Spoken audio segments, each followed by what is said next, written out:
Buenas noches, nos da gusto saludarles en este 1 de mayo de 2020, un viernes, estamos cerrando la semana y lo hacemos con mucha lluvia porque en las últimas horas ha habido tormentas en diversos puntos del país, como por ejemplo en los departamentos de Cabañas, Chalatenango, Cuscatlán y sobre el área metropolitana de San Salvador.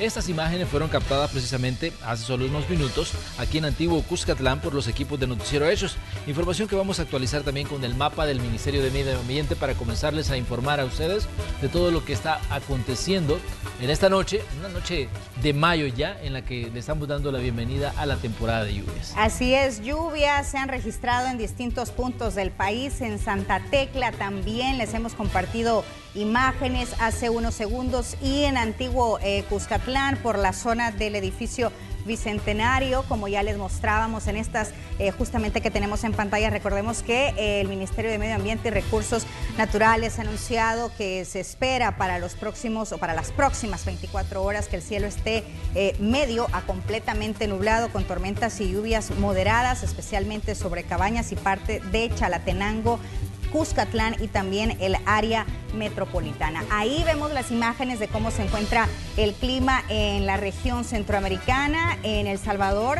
vemos justamente una nube que representa lo que ya estaba anunciando el Ministerio de Medio Ambiente, y es cómo se espera el clima para los próximos o para las próximas horas. Cielo de medio nublado a nublado con chubascos y también con tormentas moderadas con desplazamiento hacia el suroeste, es decir, La Libertad, Santa Ana, Sonsonate y Aguachapán para las próximas horas. Tome nota. Exactamente, por ahí veíamos los campos nubosos sobre la zona occidental, la parte donde se veía roja sobre el territorio nacional, es donde se están registrando las precipitaciones en este momento y que nos los mostraba este mapa del Ministerio de Medio Ambiente. Pero vamos a comenzar con nuestros titulares. La patria es duro, pero ya estamos aquí de regreso. Ya está de regreso en El Salvador el primer grupo de connacionales que quedaron varados en Honduras y Guatemala en medio de la emergencia por el COVID-19. Con más de 400 casos confirmados y 10 muertes por COVID-19, las autoridades de salud reiteran el llamado a los salvadoreños a que acaten las medidas para evitar que las estadísticas se incrementen. Conozca más de las declaraciones de los funcionarios en esta emisión. Ni la pandemia por coronavirus impidió que grupos sindicales salieran a conmemorar el Día del Trabajador, aunque este año el panorama fue diferente. Tras la escalada de homicidios, las autoridades aseguran que han logrado una reducción de hechos violentos en todo el país. Lo atribuyen a las medidas en cárceles y a más de un centenar de capturas en los últimos días. Ya le detallamos esta información. El gobierno de los Estados Unidos autoriza el uso del medicamento Remdesivir para el tratamiento del nuevo coronavirus. Los expertos aseguran que el fármaco reduce el tiempo de recuperación de los pacientes graves. Vamos de inmediato al detalle de las noticias que tenemos para este 1 de mayo. Más de 4.000 salvadoreños esperan regresar a El Salvador con el apoyo de las autoridades. El primer grupo ya hizo su arribo y lo hizo en el transcurso de la tarde. En el siguiente informe les damos más detalles. Lo siento de verdad que se vieron afectados con todo esto, pero aquí esto es un proyecto solo de país. Comenzó a ejecutarse el plan de repatriación de salvadoreños esparcidos por el mundo y que no pudieron regresar al país en medio de la pandemia por COVID-19. 23 personas provenientes de Honduras fueron recibidas por la canciller Alexandra Gil, para luego ingresar a su respectiva cuarentena de 30 días en un hotel capitalino. Autoridades aseguran estas personas tienen buena salud, al igual que los 4.000 salvadoreños varados en el mundo. Y de varados hasta el momento no tenemos conocimiento de que haya habido un caso positivo de COVID-19, o por lo menos no nos los han reportado. Según informaron, también ingresó al país un grupo de salvadoreños provenientes de Guatemala por la frontera Las Chinamas, y en las próximas horas se espera el ingreso de otros procedentes de Belice. Este plan incluye la coordinación de diferentes carteras de Estado, como Ministerio de Turismo, Ministerio de Salud, embajadas y autoridades de los países de los que provienen. Sin embargo, aún no hay fecha exacta de la finalización del mismo.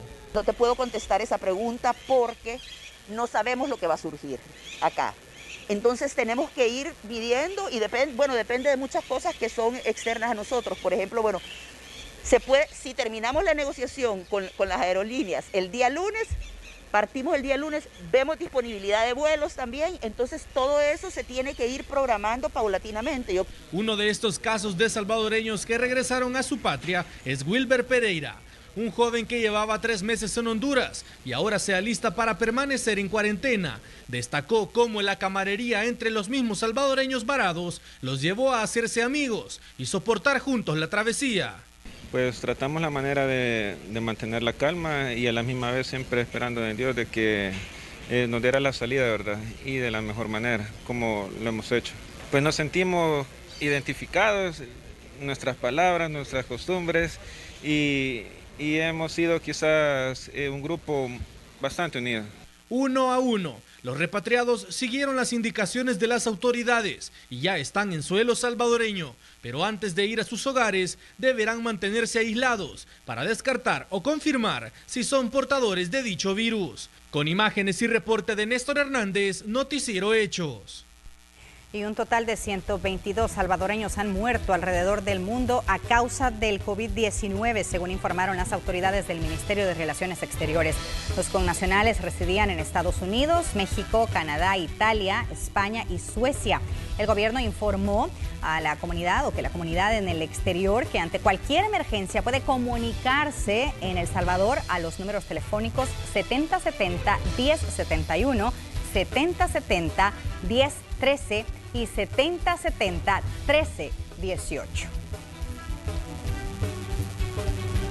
Y tenemos información también sobre los pacientes aquí en el país, porque hoy precisamente uno de esos pacientes fue dado de alta del Hospital San Rafael luego de recuperarse de coronavirus. Se trata de una persona de 63 años que previo al ingreso al centro de salud llevaba 20 días con fiebre y tos y un cuadro clínico de diabetes, padecimientos que pues generan un mayor riesgo de muerte al contraer el virus.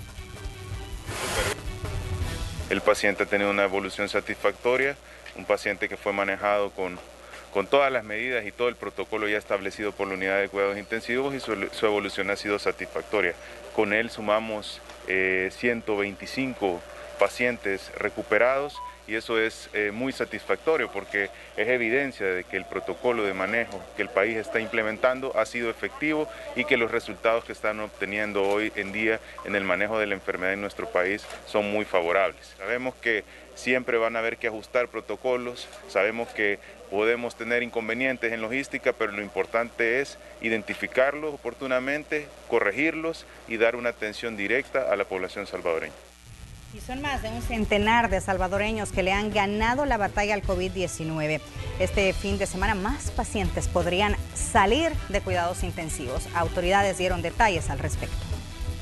125 salvadoreños con COVID-19 se han recuperado y 2 más podrían salir de cuidados intensivos a recuperación de menor riesgo este fin de semana. Esto fue anunciado por el ministro de Salud en conferencia de prensa.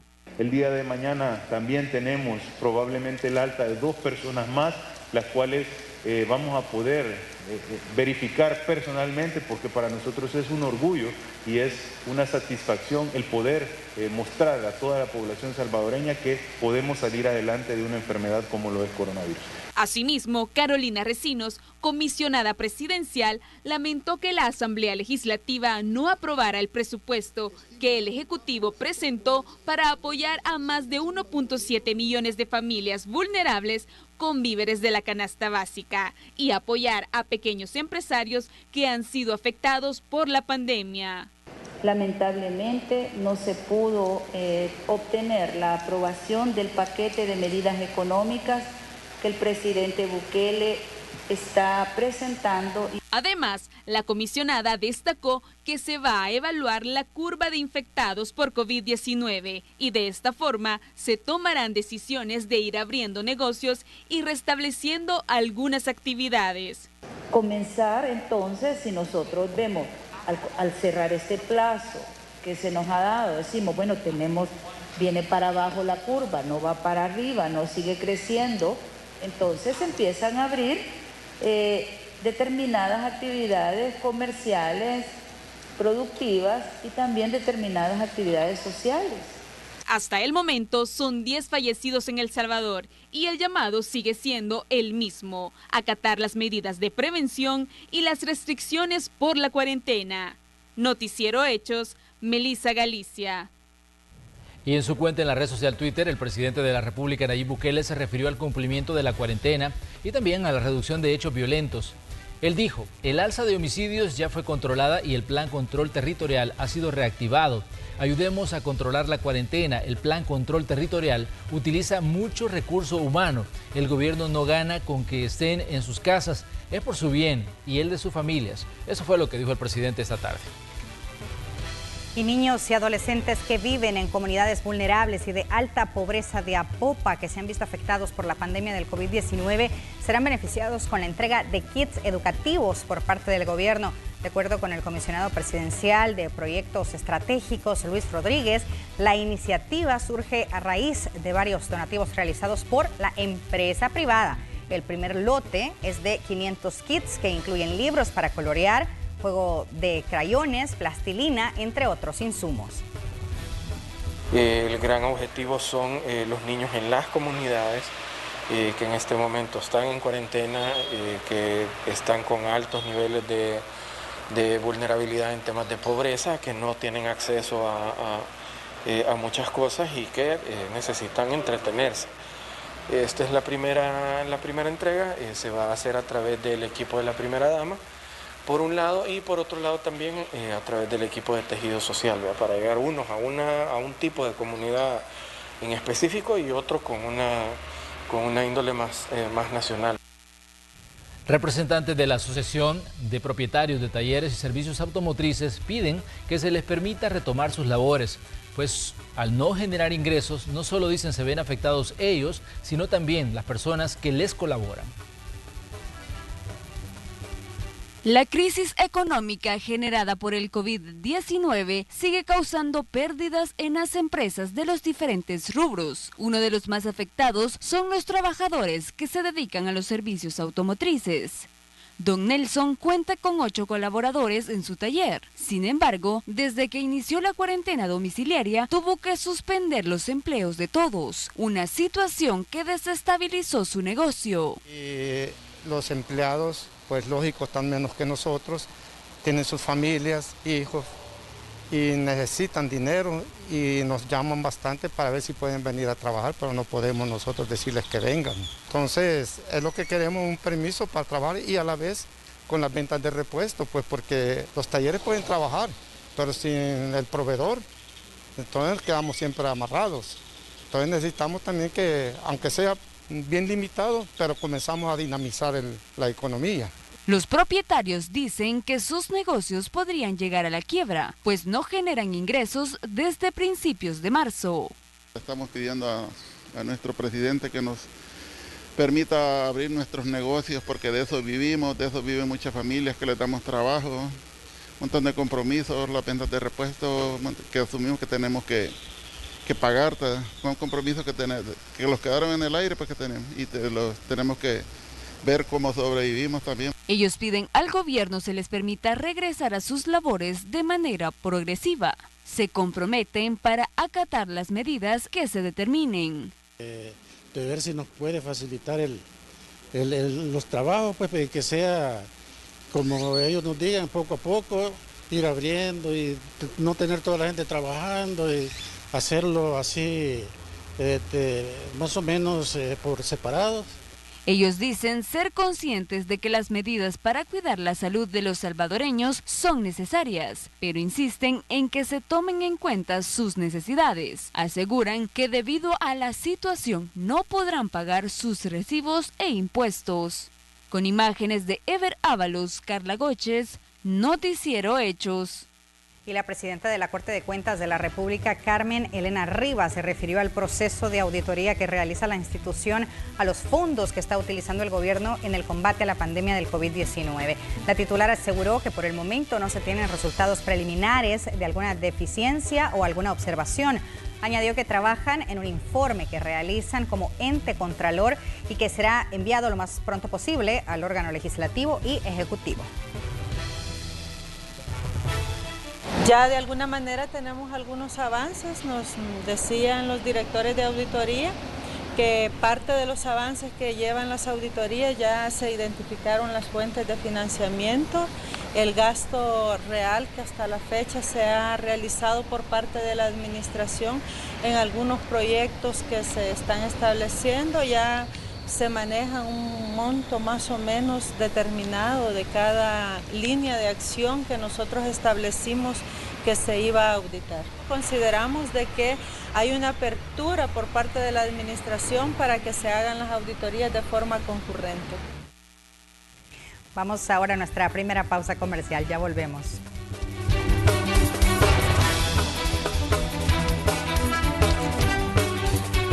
La Fiscalía General de la República presentó ante el Juzgado Segundo de Paz de Mexicanos el requerimiento formal contra Edwin López, acusado de feminicidio en contra de su esposa, Susan Regalado, a quien según pruebas testimoniales habría atacado con un cuchillo el pasado miércoles en horas de la madrugada.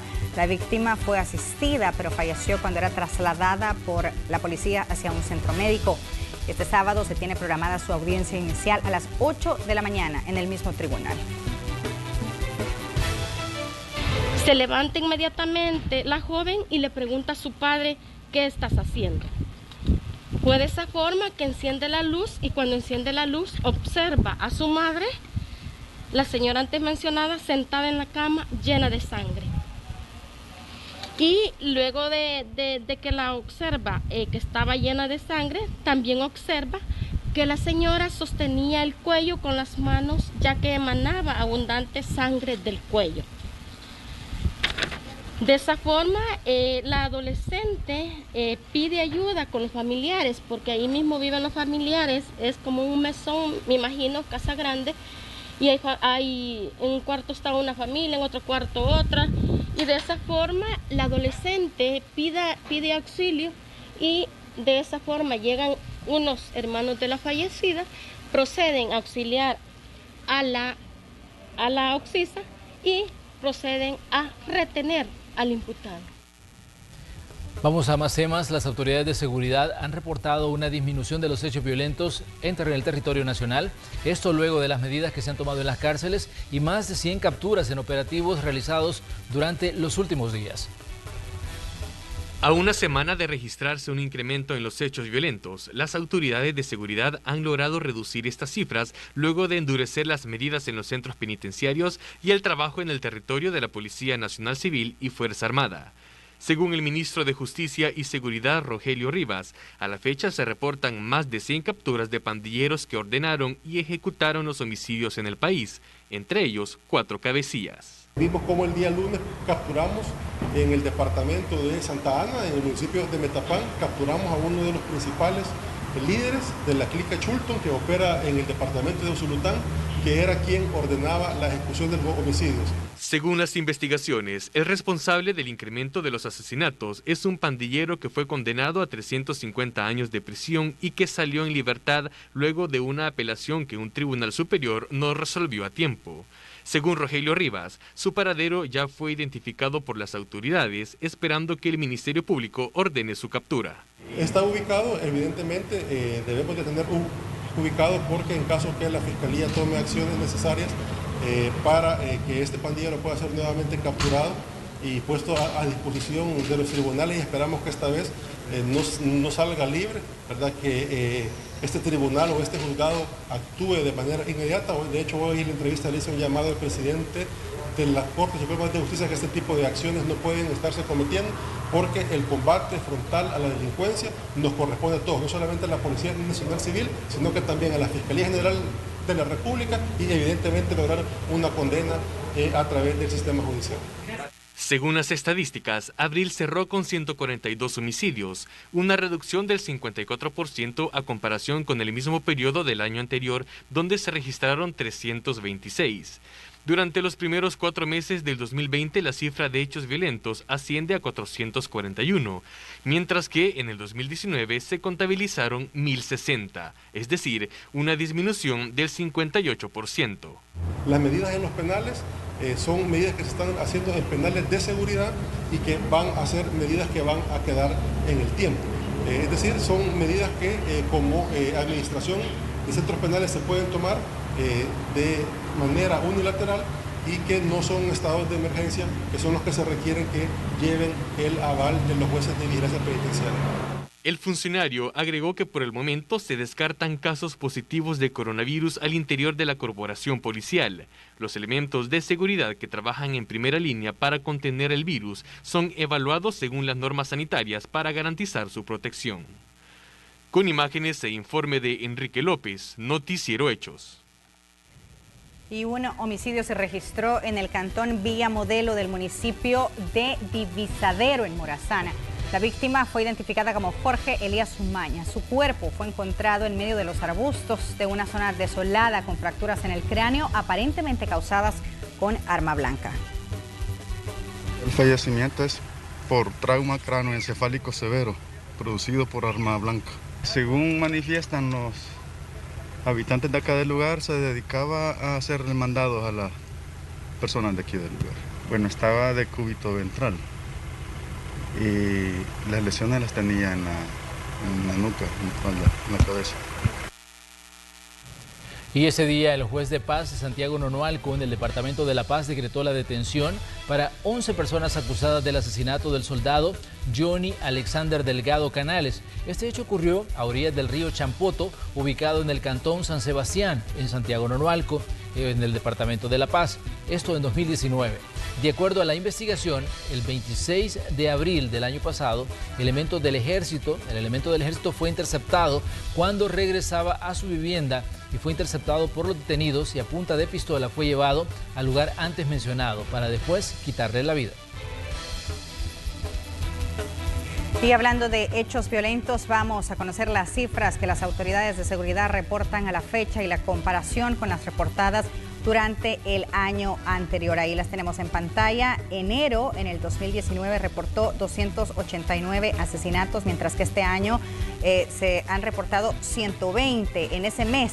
Febrero 207 el año pasado, 114 en el 2020, marzo 238 en el 2019, 65 este año, mientras que abril 326 en el 2019 y 142 en el 2020. Marzo es el mes con menos hechos violentos en el país, mientras que el 6, 14 y 20 de abril no se reportaron asesinatos. A las redes sociales, donde hay una nueva publicación del presidente de la República a esta hora. Vamos a conocer qué es lo que el mandatario está diciendo a través de esta red social que se convierte en un punto de comunicación con él. Él dice: a pesar del repunte de homicidios que tuvimos, el cual ya fue totalmente controlado, abril de 2020 cierra con una reducción del 58.2% en homicidios en relación al mismo mes del año pasado. Si así de mal estábamos antes de este gobierno. Sí, así de mal estábamos antes de este gobierno. Eso es lo que dice el presidente a través de esta publicación que ha hecho esta noche en la red social Twitter. Y pese a la cuarentena domiciliar por el COVID-19, representantes de varios sindicatos salieron a las calles a conmemorar el Día del Trabajo, aunque esta vez las cosas fueron diferentes. Christopher Cornejo con el reporte. Cuando ya pasaron varias quincenas y no les han pagado, y sin embargo hay dinero para eso. Las manifestaciones en el contexto de la celebración del Día del Trabajador se tornaron atípicas en este 2020. Este año, la población no se tomó las calles de la capital. A pesar de la cuarentena domiciliar y el estado de emergencia a raíz de la pandemia del COVID-19, varias personas salieron a las calles. Queremos reconocer a los héroes que están combatiendo el COVID-19, a los trabajadores de la salud, a los trabajadores de la Fuerza Armada, a la Policía Nacional Civil, a los trabajadores de la ANDA, a las diferentes áreas de diferentes instituciones que están poniendo el hombro por este pueblo. Jamás en la historia hemos vivido un tema como este tan complicado. Con carteles que hacían referencia de su apoyo al gobierno, los participantes de varios sindicatos recorrieron las calles de la Alameda Juan Pablo II hasta llegar al Ministerio de Trabajo. La caravana tenía un solo objetivo. La propuesta que estamos haciendo es que se haga cumplimiento de la ley, lo que es del ANDA, de la reforma de la AFP. Estamos exigiendo también lo que es el reordenamiento de lo que debe suceder también con el transporte y entre otras leyes también. Pero en las calles también se observó la otra cara de la moneda. Una vergüenza que empresarios que por más de 20 años han acumulado billonarias ganancias en tan solo un mes digan que no pueden solventar un salario mínimo. En las cercanías de San Marcos, trabajadores del sector Maquila se manifestaron sobre la autopista Comalapa, solo que en contra de las medidas del gobierno. ¡Que viva la Liga Internacional de la Lucha de los Pueblos! Que han suspendido contratos, hay empresas que están despidiendo a trabajadores, hay empresas que desde el 19 de marzo, fecha en que inició la cuarentena domiciliaria obligatoria, no han pagado los salarios, que se han puesto todas las demandas y solamente están resguardadas. No ha habido ninguna acción del ministerio para ponerle un freno a estas empresas. El Día Internacional del Trabajo surge en homenaje a un grupo de sindicalistas que fueron ejecutados en 1886 en Estados Unidos por exigir respeto a sus derechos laborales. Con imágenes de Gerardo Borja, Christopher Cornejo, Noticiero Hechos. Y en el Día Internacional de la Clase Trabajadora, sindicalistas presentaron al ministro de Trabajo, Rolando Castro, un documento en el que piden que se respeten sus derechos por parte de los empleadores. Las inspecciones a empresas que estarían violando los derechos de su recurso humano continúan. El Ministerio de Trabajo dice que buscan entendimiento con las gremiales empresariales más importantes para que se respeten los puestos laborales de cientos de trabajadores. Las estimaciones de la Cámara de Comercio sobre los empleos que podrían perderse ascienden a 350,000. Rolando Castro no se atreve a revelar cifras. Un acuerdo con ANEP, con la ASI, con la Cámara Salvadoreña, con Casalco, de que van a hacer todo lo humanamente posible por armar una contención y no permitir que muchos trabajadores se vayan a la calle. Y por eso es que me adelanté con ellos a trabajar los protocolos de bioseguridad y Dios mediante, estamos hablando ya que después del 15, del 16 de este mes, podemos empezar ya un poco la gradualidad de estos protocolos. Castro, en medio de la emergencia nacional, atendió a sindicalistas que realizaron una cuestionada marcha el Día de la Clase Trabajadora. Recibió de diversos sectores sindicales peticiones para mejorar las condiciones en las que se encuentran. Queremos que se tome en cuenta esta agenda para poder desarrollar una serie de temáticas concernientes a los trabajadores y trabajadoras que en este momento están siendo bastante golpeados por el problema de la pandemia. Asimismo, con el establecimiento de que por primera vez en la historia, compañeros, en nombre de la clase trabajadora, debe de construirse un debate sobre seguridad social en El Salvador. Pero la construcción de un verdadero debate de seguridad social de forma integral. Los sindicatos pidieron que la Junta Directiva de ANEP y su nuevo presidente Javier Simán puedan reunirse para abordar temas como las garantías laborales en medio de la pandemia por COVID-19. Con imágenes de Roberto Martínez, Inmar Batres, Noticiero Hechos. Y en este mismo contexto, organizaciones de la sociedad civil se pronunciaron en favor de los profesionales que trabajan para contener la pandemia del COVID-19. Desde que comenzó esta emergencia, a los policías se les ha sometido a un sistema altamente desgastante. Se les ha tenido hasta 20 días sin ir a su casa. Policías, profesionales de la salud y educación han tenido que improvisar en medio de la pandemia del COVID-19. Adaptándose a situaciones para las que no estaban preparados. Organizaciones dicen que el Estado debe garantizar el cumplimiento de sus derechos y su bienestar. Desde el principio no se les entregó mascarillas, guantes, ni alcohol gel, ni otros insumos de limpieza a los policías. No se les da los insumos necesarios a los maestros, a los directores, y se les está obligando a que vayan a repartir guías de trabajo a los estudiantes, a los padres de familia, exponiéndolos a... El bono de $150 prometido por el gobierno debe ser efectivo lo antes posible. Argumentan es un incentivo para cubrir gastos y necesidades en medio de la crisis. Ya que de acuerdo a el decreto ejecutivo número 14 del 30 de marzo del presente año, en su artículo 14 dice que a los empleados públicos se les dará un bono de $150. Esto no solamente incluye a los trabajadores de salud, sino también a los trabajadores de las otras instituciones públicas que están apoyando el combate al coronavirus. Los representantes reconocen las labores del Estado para contener la propagación del coronavirus. Sin embargo, dicen deben cumplirse las resoluciones emitidas por la Sala de lo Constitucional para evitar vulneraciones. Reconoce al Ejecutivo y a todos los que han participado en la implementación de medidas para frenar los contagios del COVID-19, como es el cierre de puertos y aeropuertos. Estamos a todos los ciudadanos a cumplir con estas medidas de prevención del COVID-19. Ven con mucha preocupación que el fondo de las pensiones pueda ser utilizado para cubrir otras necesidades a raíz de la crisis financiera que se pueda generar pasada la pandemia. Christopher Cornejo, Noticiero Hechos. Continuamos con más de Noticiero Hechos. En el siguiente informe vamos a conocer si el coronavirus se puede transmitir a través de los alimentos que compramos en diversos establecimientos y cuáles son las medidas de higiene que se deben seguir. Preste atención a lo que hemos preparado. ¿Cuántas veces nos hemos preguntado si el coronavirus se puede transmitir a través de los alimentos? Para el doctor Héctor Castillo, coordinador de investigación de salud, la respuesta es sí, debido a que el virus es resistente a diferentes superficies. Algo muy importante a considerar es que muchos virus son muy resistentes al calor, la deshidratación, refrigeración y congelación, luz ultravioleta, entre otros, y pueden sobrevivir durante largos periodos en el entorno, en superficies distintas y por lo tanto también en los alimentos. Recomiendan que al llegar a casa se desinfecten las frutas y verduras que se vayan a ingerir crudas y sin pelar.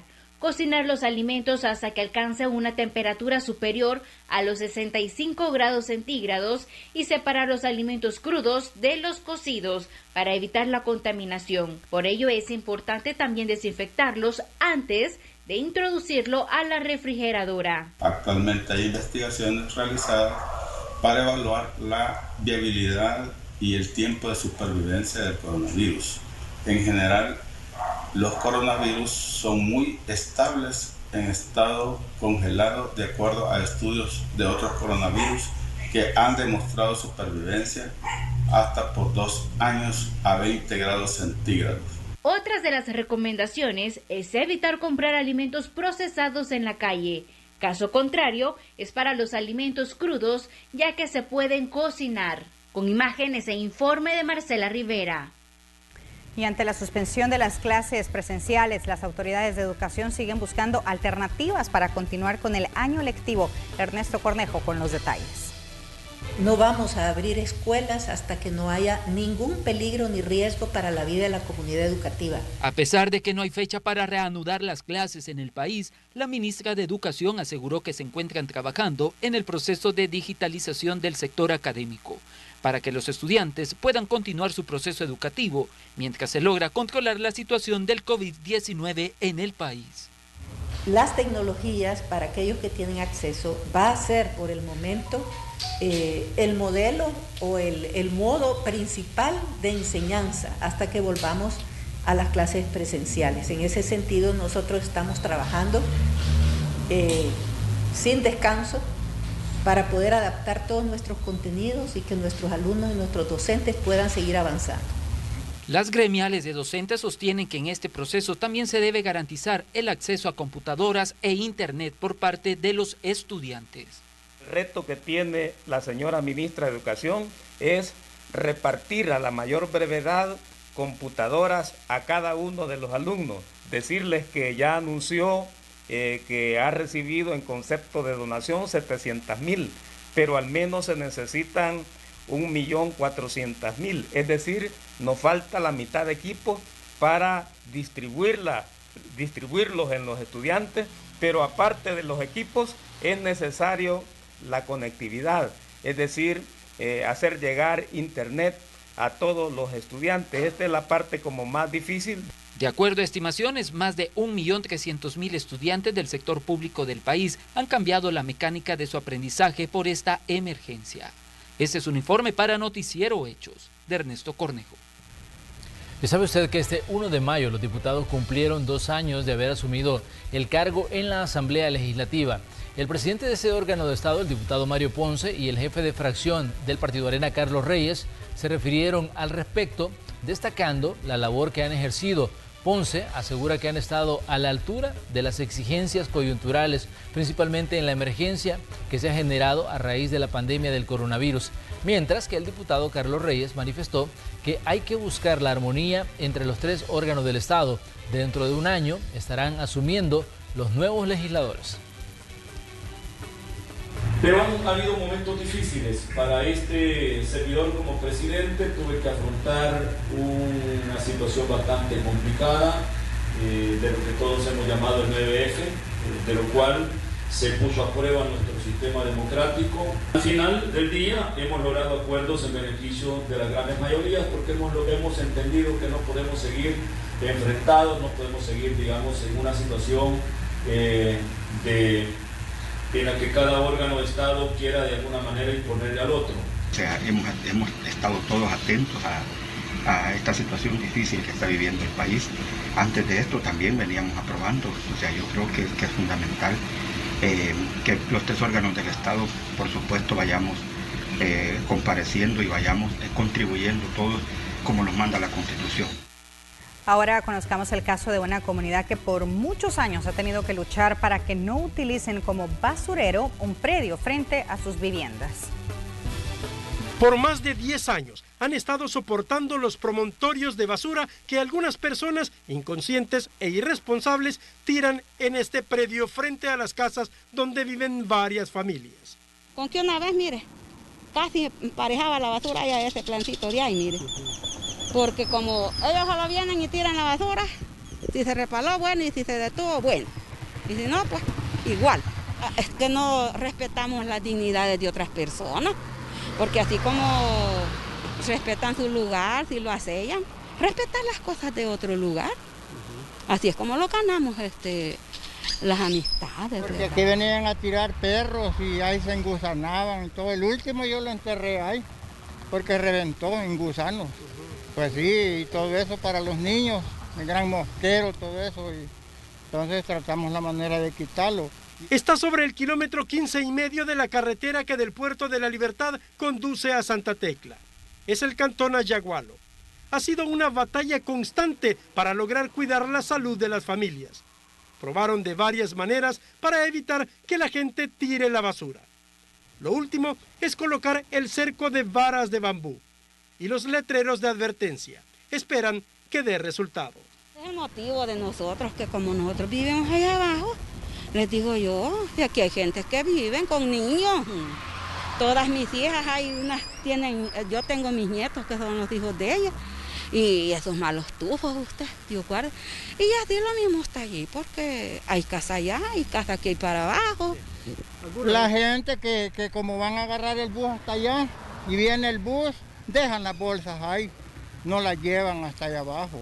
Pues sí, pero debían de encargar a alguien, ¿verdad?, de que se las vaya a dejar hasta allá, o hacer el tiempo, pues irlas a dejar hasta allá, porque la gente es bien cómoda. Si vienen de todos lados, hasta en carros, paran ahí, vienen. Más adelante está el depósito donde la municipalidad recolecta 3 veces por semana la basura que produce la comunidad. Hace unos 5 años, en este predio, la alcaldía prometió la construcción de una de las bases para la pasarela que sería utilizada por estudiantes de la escuela que está al frente. Pero el proyecto sigue pendiente. Con imágenes de Ricardo Tovar, un reporte de Luis Alberto López. Revisemos otros hechos que también son noticia. Manejar en estado de ebriedad fue la causa principal de 2 accidentes de tránsito que se registraron en las últimas horas. Pero conozcamos cómo se dieron los hechos.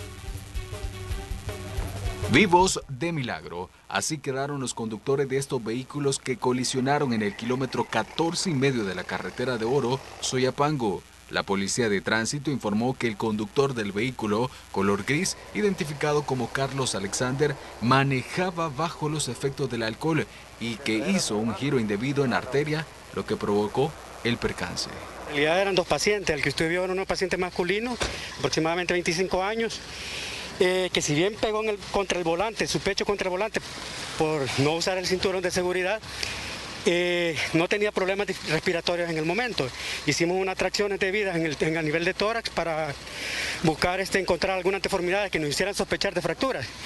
En el momento de la tracción no nos percatamos de nada, sin embargo habría que descartar ya en el hospital. La otra persona involucrada corresponde al nombre de Patricia Flores, resultó con lesiones leves, sin embargo, ambos fueron trasladados a un hospital por socorristas de Cruz Roja y Verde salvadoreña. Pues la señorita se encontraba con un dolor abdominal y tenía una posible fractura en el miembro izquierdo a la altura de la muñeca, pues por el momento estaba estable ya que tenía muy bien las bolsas de aire y tenía su cinturón puesto. Pero no fue el único accidente de tránsito, también otro se registró en la carretera al Puerto de la Libertad, específicamente en la entrada de Santa Elena en Antiguo Cuscatlán. Las autoridades de la División de Tránsito Terrestre informaron que el conductor del vehículo color gris iba a excesiva velocidad y en estado de ebriedad. Pues fíjese que sí, lamentablemente el muchacho me pegó por atrás y al parecer anda en estado de ebriedad. Entonces yo me puse adelante de él para que no huyera porque vi como que quería arrancar el carro y todo, y entonces retrocedí y me le puse cabal cerca para que no se fuera. ¿Cómo fue que impactó? Pues fíjese que cabal, yo iba adelante y él, no sé si excesiva velocidad o qué, pero pegó. ¿Te invadió el carril o no? No, yo iba en el mismo carril, ajá, y él me pegó por atrás. En este caso no hubo víctimas ni lesionados, solo daños materiales. La Policía de Tránsito reiteró el llamado a la población en general en acatar las normas gubernamentales que existen ante la pandemia del COVID-19 y evitar más siniestros viales. Con imágenes de José Delgado, Nelson Quinteros, Noticiero Hechos. Vamos ahora a revisar el consolidado de accidentes de tránsito durante los primeros 4 meses del 2020. En el año han ocurrido 5.566 accidentes que han dejado 2.944 personas lesionadas y 352 fallecidos, y además 619 se reportaron como conductores peligrosos que fueron detenidos. Para ayudar a los comerciantes y acercar los productos a la población, la Alcaldía de San Miguel ha instalado el mercado móvil en la Plaza de Toros de esta ciudad. La atención es de 7 de la mañana a las 2 de la tarde. De esta forma, esperan evitar las aglomeraciones que se generan en el mercado municipal. Fruta, verdura, todo, chile, tomate, cebolla, papa, coliflor, rábano, ejotes, de todo tenemos ahorita. ¿Qué le ha parecido a usted esta idea del mercado móvil? Muy bien, porque así le da acceso a la gente que quiere entrar al mercado y no puede. Y habiendo este hábito, pueden entrar y comprar lo necesario para sus casas. ¿Desde qué horas están ustedes ubicados aquí? De 7 a 2 de la tarde. Aquí lo estamos esperando a todas las personas que quieran comprar sus cosas necesarias de comer en casa. La papa, el tomate. ¿Y qué le ha parecido esta idea en general del mercado móvil? Está bonita esa idea porque solo pasa uno sin tener contacto con la persona. ¿Qué tal? Un gusto como siempre saludarlos desde San José, capital de Costa Rica, donde este viernes celebramos el Día del Trabajador, por lo cual hacemos extensivo las felicitaciones para ustedes, compañeros, y también para todos los trabajadores que nos observan en este momento. En cuanto a la información relacionada al COVID-19, tenemos que decirle que el informe más reciente del Ministerio de Salud hace ver que son 6 los nuevos casos confirmados en nuestro país. Eso hace que Costa Rica registre ya 725 casos positivos. Se mantiene la cifra de 6 fallecidos en nuestro país y son 355 las personas recuperadas. Este es un dato sumamente importante porque son 364 las personas activas con este virus. Es decir, es prácticamente la misma cantidad ya recuperada en comparación con la cantidad de personas activas con el COVID-19. Esto es parte de lo que explicó hoy Rodrigo Marín, director de la Vigilancia de la Salud del Ministerio de Salud aquí en Costa Rica. Se registran 6 lamentables fallecimientos, todos hombres con un rango de edad de 45 a 87 años.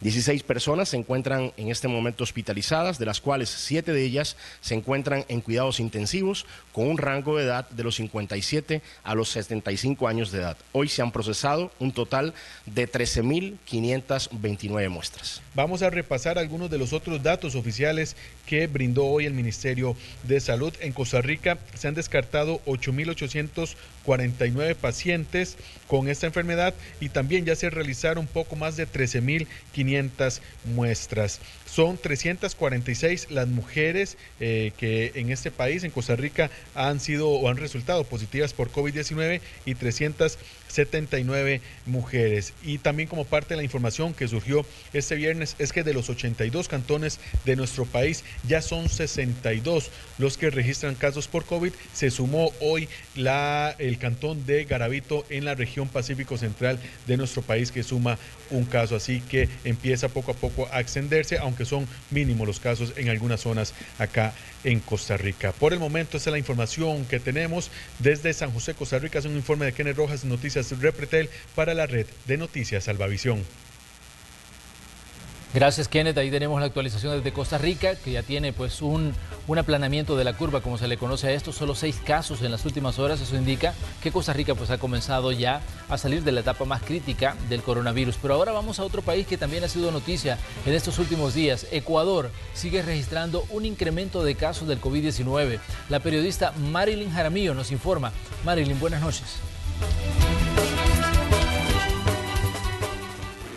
¿Qué tal, compañeros en estudios? Los casos confirmados de coronavirus en el Ecuador cada vez va en aumento. Hasta este jueves eran 24.934 pacientes positivos y hoy viernes son 26.336 pacientes positivos. Es decir, a lo largo de estas últimas 24 horas hubo un incremento de al menos 1.402 pacientes contagiados del patógeno a escala nacional. La cifra de víctimas mortales también se ha incrementado. Para hoy se contabilizan 1.063 fallecidos por COVID positivo y otros 1.606 fallecidos más probables para coronavirus. Es decir, el gobierno ecuatoriano maneja hasta este 1 de mayo una cifra de al menos 2.669 fallecidos en el contexto de la emergencia sanitaria. Y por hacer hincapié en este dato, porque desde este jueves hasta este viernes hubo un incremento de 316 fallecidos, esto por complicaciones respiratorias.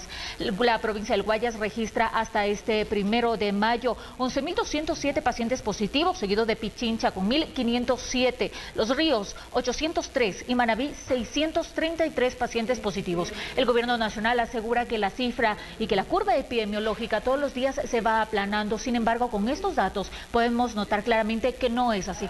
Además, el presidente de la República, Lenín Moreno, en cadena nacional reconoció que hubo un mal manejo de cadáveres. Esto al principio de la emergencia sanitaria, sobre todo en la provincia del Guayas, que es la zona más afectada por la expansión de la pandemia. Y esto en alusión además a que ciudadanos han mencionado que ya llevan varios días, incluso meses, sin poder encontrar los restos mortales de sus seres queridos, quienes perdieron la vida en hospitales públicos, incluso en hospitales de la Seguridad Social. Hoy Ecuador cumple 45 días de cuarentena y varios grupos sindicales han hecho el llamado a los ecuatorianos a sumarse a un cacerolazo. Esto en contra de la precarización laboral, y ya además se han registrado varios despidos masivos y según el Ministerio de Trabajo, además, a lo largo de esta emergencia sanitaria, al menos 508.000 ecuatorianos perderán sus empleos, esto por la presencia del COVID-19. Además, recalcar que desde este jueves la Asamblea Nacional se encuentra en tratamiento de la ley humanitaria que pretende recaudar miles de millones de dólares. Esto con el objetivo de destinar este dinero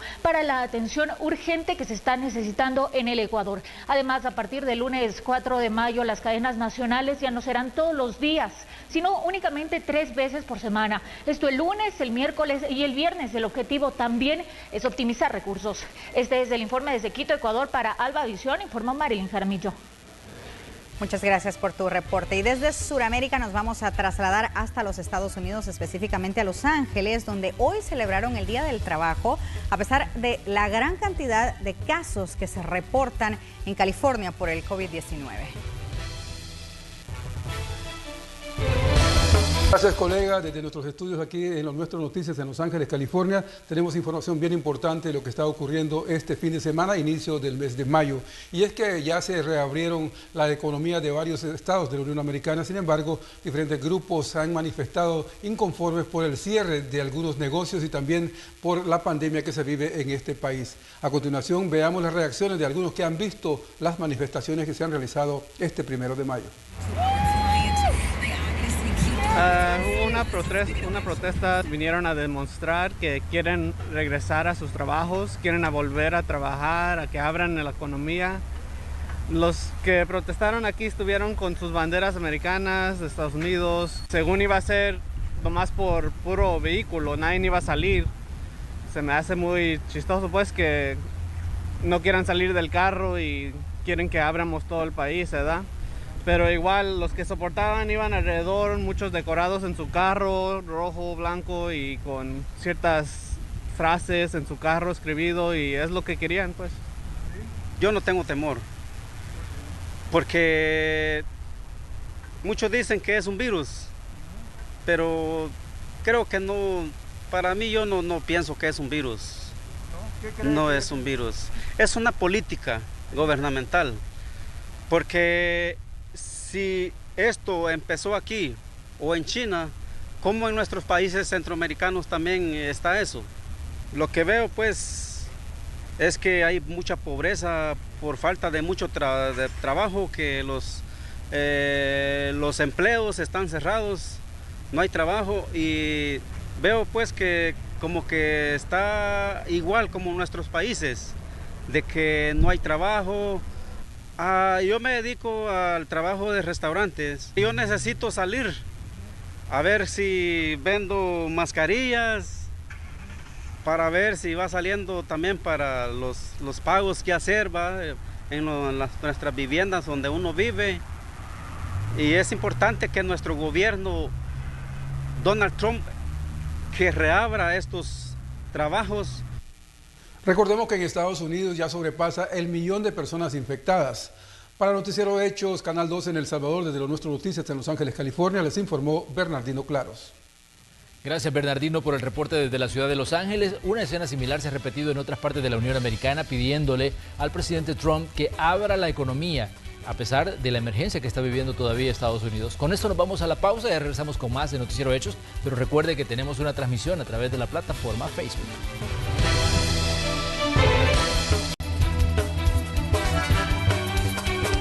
Vamos a continuar con más información. El dato que les vamos a dar es importante en la lucha contra el coronavirus. La Agencia de Administración de Alimentos y Medicamentos de los Estados Unidos, conocida como la FDA por sus siglas en inglés, autorizó este viernes el uso de emergencia del Remdesivir para tratar las afecciones por la COVID-19. En un comunicado, la FDA dijo que si bien se conoce información limitada sobre la seguridad y la eficacia del uso de este medicamento para tratar a las personas en el hospital con COVID-19, se demostró en un ensayo clínico que el fármaco es investigado o en investigación acorta el tiempo de recuperación en algunos pacientes. El organismo regulador en Estados Unidos determinó que es razonable creer que este medicamento puede ser eficaz en el tratamiento del COVID-19. La autorización de la FDA pero va a permitir que el medicamento contra la COVID-19 se distribuya en todo Estados Unidos y se administre por vía intravenosa por proveedores de atención médica a enfermos con síntomas graves. Ellos aclaraban esto, que se va a aplicar a personas que tienen síntomas severos de COVID-19. La competencia mundial entre laboratorios que buscan desarrollar una vacuna exitosa contra el coronavirus se intensifica. Esto en especial luego que el presidente de los Estados Unidos, Donald Trump, afirmara que es una de sus prioridades tenerla para el primer mes del 2021.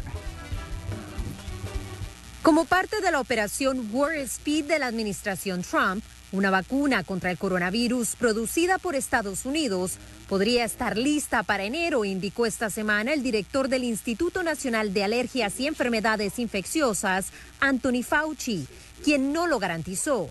Esto, según él, depende de varias variables, como ya lo había mencionado a principios de marzo al Congreso estadounidense, cuando indicó que el proceso podría tardar un año.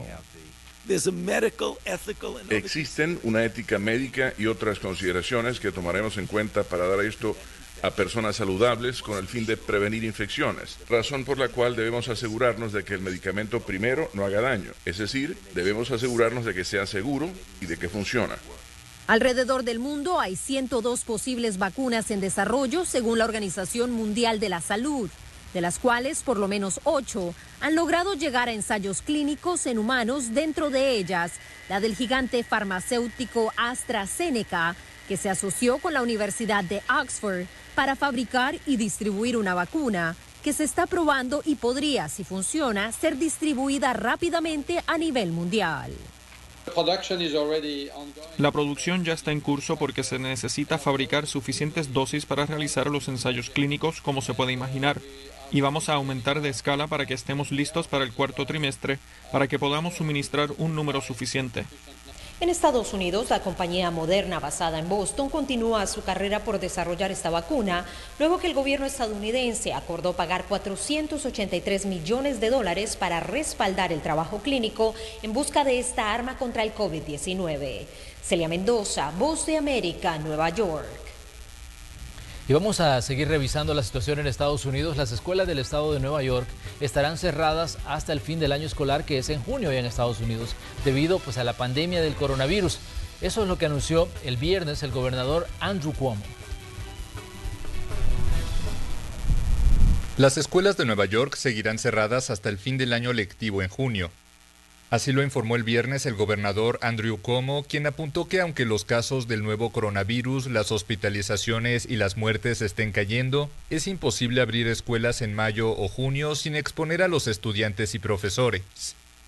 Cuomo dijo también que una decisión sobre los cursos escolares de verano será tomada el 15 de mayo, cuando acaba oficialmente el confinamiento decretado en el estado, epicentro de la pandemia en Estados Unidos, con cerca de 18,000 muertes. El gobernador dijo que en los próximos días anunciará si se prolonga el confinamiento. Cuomo dijo que aún no se puede saber si las escuelas seguirán cerradas para el comienzo del próximo año escolar a inicios de septiembre, porque aún falta mucho tiempo. Algunas escuelas seguirán abiertas para los hijos de trabajadores esenciales y para entregar comida a las personas necesitadas. Indocumentados en Estados Unidos que trabajan en industrias agrícolas, de alimentos, servicios de limpieza y salud son considerados esenciales, pero los afectados por COVID-19 no pueden recibir asistencia del gobierno. En California, el gobernador creó un fondo para ayudarlos. Trabajadores indocumentados constituyen el 10% de la fuerza laboral de California. Muchos de ellos, como campesinos empleados en industrias de alimento y construcción, son considerados empleados esenciales, pero no son inmunes al COVID-19. Algunos han perdido sus empleos, otros han sido infectados por el coronavirus y debido a la falta de estatus legal en el país, no son elegibles para asistencia financiera del gobierno. Están considerados como esenciales para la economía, pero están viviendo en unas condiciones precarias. Manuel Pastor, profesor y director del Centro de Estudios para Integración de Inmigrantes de la Universidad del Sur de California, dice que la crisis ha expuesto vulnerabilidades y contradicciones de un sistema laboral que depende de obreros indocumentados. Para ayudar a quienes considera una parte integral de la economía de California, el gobernador Gavin Newsom creó un fondo de ayuda por desastre para indocumentados afectados por COVID-19. California proporcionará $75 millones al fondo y un grupo de fundaciones otros 50 para un total de 125 millones. Varias organizaciones sin fines de lucro distribuirán el dinero en un pago único de $500 por persona y un máximo de $1,000 por familia. Para ser elegible, el indocumentado debe ser mayor de 18 años y ha tenido dificultades como resultado del COVID-19. Es importante ver no solamente la cantidad de dinero, pero el hecho que el gobernador está reconociendo el papel tan importante de los indocumentados en nuestra economía y sociedad. Grupos conservadores criticaron el plan de ayuda para indocumentados, argumentando que las leyes estatales y federales prohíben dar beneficios de desempleo a personas sin estatus legal. Verónica Villafañe, Voz de América, Los Ángeles. Ahora vamos a ver qué es lo que está ocurriendo en Europa. En España se registró hoy 281 muertos por coronavirus en las últimas 24 horas, un dato que eleva el balance total de fallecidos a 24.800 y confirma una desaceleración de la pandemia que ha provocado un derrumbe de la economía. El gobierno prevé que el Producto Interno Bruto caiga el 9.2% este año. Emotivo cierre de un hospital de campaña en Madrid. Ante la desaceleración de la epidemia del nuevo coronavirus en España, se cerró el viernes el hospital del IFEMA, un centro de congresos de la capital. Sin embargo, las instalaciones se conservarán para poder hacer frente a una posible nueva ola de contagio. Las autoridades aseguran que la curva de la pandemia está a la baja en el país. En su informe diario del viernes, el Ministerio de Sanidad registró 281 muertos en las últimas 24 horas. Lo que eleva el total de fallecidos a cerca de 25,000. Nos mantenemos por debajo de los 300 fallecidos, en concreto 281. Llevamos ya varios días con casos, con fallecidos por debajo de los 300, lo cual es obviamente una buena noticia respecto a las semanas anteriores, pese a que, como digo, son cifras que querríamos ver siempre a cero. El Ministerio de Economía, por su parte, presentó datos menos alentadores. Según las previsiones del gobierno, el Producto Interior Bruto español retrocederá un 9,2% en 2020. El desempleo llegará al 19% y el déficit público se situará en 10,34% del PIB. Pero en el primer trimestre de 2020, el shock inesperado del COVID ha puesto un fin abrupto a este ciclo positivo de crecimiento iniciado desde 2014. El escenario ha cambiado por completo, con implicaciones negativas sobre la actividad. Las estrictas medidas de confinamiento decretadas el 14 de marzo provocaron una parálisis de la actividad económica. Además, el gobierno señaló que la gestión de la pandemia tendrá un efecto devastador en las cuentas públicas, atrapadas entre una caída de los ingresos y una importante alza de los gastos.